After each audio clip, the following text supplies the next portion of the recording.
Libertado após decisão de Alexandre de Moraes, o ex-ministro da Justiça do governo Jair Bolsonaro, Anderson Torres, vai usar tornozeleira eletrônica.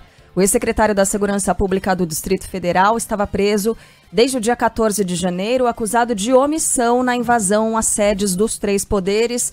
João Pedro Melo está em Brasília e vai trazer todas as informações para a gente. Bom dia, João Pedro.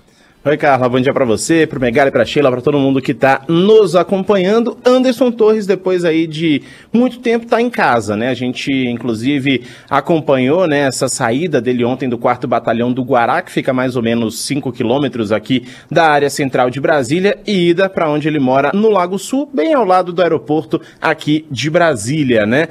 O ex-ministro da Justiça e Segurança Pública, então, foi libertado depois de uma decisão do ministro do Supremo Tribunal Federal, Alexandre de Moraes, que autorizou aí essa liberdade provisória. Pela decisão, Moraes determinou o seguinte, que sejam cumpridos alguns requisitos, algumas medidas cautelares para que Anderson Torres permaneça em casa. Moraes determinou, por exemplo, que ele está proibido de sair aqui do Distrito Federal e também do Brasil e que deve usar tornozeleira eletrônica. O passaporte dele foi cancelado e os portes de armas de fogo em nome dele também foram suspensos. Por fim, o que o ministro do STF destacou? Que Anderson Torres deve ser imediatamente afastado do cargo de delegado da Polícia Federal até que a corte decida se ele vai continuar ou não nessa função. Ele também deve se apresentar à Vara de Execuções Penais do Distrito Federal ainda no dia de hoje. E com isso, depois dessa primeira apresentação, toda segunda-feira Anderson Torres vai ter que ir lá para mostrar que de fato não saiu do Distrito Federal,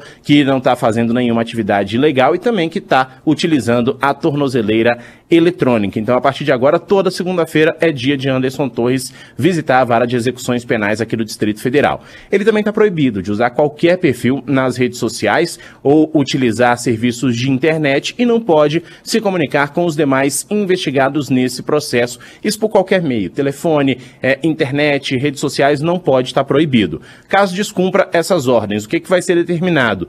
A liberdade provisória vai ser revogada e vai ser novamente decretada a prisão do ex-ministro. Lembrando, ele estava preso desde o dia 14 de janeiro, suspeito de omissão durante os atos criminosos que foram registrados aqui no centro de Brasília, isso no dia 8 do mesmo mês, e em nota, a defesa de Anderson Torres disse o seguinte, que recebeu com serenidade e respeito a decisão do ministro Alexandre de Moraes e que reitera a confiança na justiça e o respeito irrestrito ao Supremo Tribunal Federal, e que o maior interessado na apuração célere dos fatos a respeito dessa situação do dia 8 é o próprio Anderson Torres. Então, essa a nota da defesa. Anderson Torres já está em casa, passou a noite em casa em um condomínio do Lago Sul, aqui do ladinho do aeroporto de Brasília, e deve comparecer à Vara de Execuções Penais ainda nessa sexta-feira. João Pedro, estava observando as imagens aqui da chegada de Anderson Torres à casa dele, né, depois dessa soltura aí pelo STF.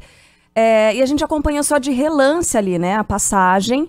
O Thiago Rossi está exibindo as imagens aqui na nossa live, né, para quem está acompanhando pelo YouTube. Não deu para ver direito se ele de fato perdeu aqueles 10 quilos que a defesa falava, se ele aparentou estar de fato abalado. Tem algum tipo de relato nesse sentido? Alguém que teve contato, pelo menos visual, né, um pouco mais próximo dele?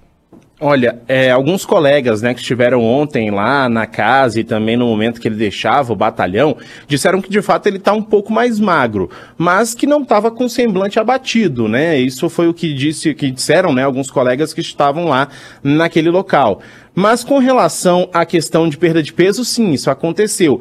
A gente vê também aqui na imagem, né, que ele estava até um tanto quanto alegre, feliz, obviamente, de estar em liberdade naquele momento, mas realmente perdeu aí alguns quilinhos, como disse a defesa, como justificou a defesa. E aí, com relação ainda a essa questão, né, as justificativas que foram dadas pela defesa há algum tempo, disseram que ele estava também com problemas psicológicos, entre outras questões, isso vai continuar sendo avaliado também na Vara de Execuções Penais. Né? Essa vai ser uma questão que está também sendo analisada ao longo desse processo. E aí, como a gente falou, toda segunda-feira ele tem que se apresentar, mostrar que está usando a tornozeleira. Exatamente, é uma prevenção, se a gente pode dizer assim, para não acontecer, por exemplo, o que aconteceu no caso de Daniel Silveira, que ele simplesmente tirou a tornozeleira em um determinado momento, depois que recebeu aquele perdão do ex-presidente da República, Jair Bolsonaro, e não compareceu mais a nenhum tipo de processo, a nenhum tipo tipo de verificação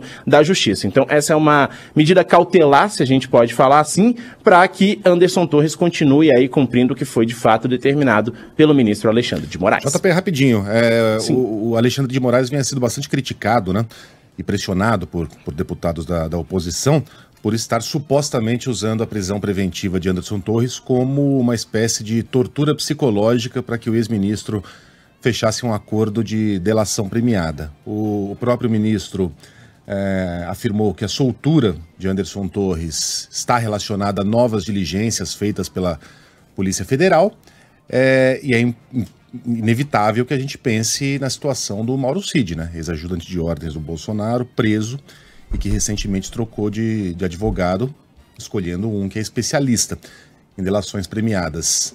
Corre por aí algum tipo de informação sobre se os dois fatos têm ligação direta? Olha, corre sim, viu, Megali? Nos bastidores, muita gente fala que há uma preocupação da oposição hoje com relação ao que pode ser falado por Mauro Cid ou por Anderson Torres, né? A gente viu, claro, acompanhou essa questão da troca de advogado, principalmente depois de uma entrevista que o advogado anterior, o Roca, acabou dando, em que a família de Mauro Cid falou isso abertamente, que ele protegeu muito mais o ex-presidente da República do que o próprio cliente dele. Então é uma questão que realmente preocupa aqui nos bastidores. E agora há uma movimentação com relação a essa defesa, uma preocupação com o que pode de fato ser dito. Claro, isso tudo nos bastidores por enquanto, não está nada público a respeito desse assunto, mas sim, tem uma ligação, todo mundo já está falando a respeito disso nos corredores tanto do Congresso como também do Palácio do Planalto. Valeu, João Pedro, bom trabalho. Valeu, até mais.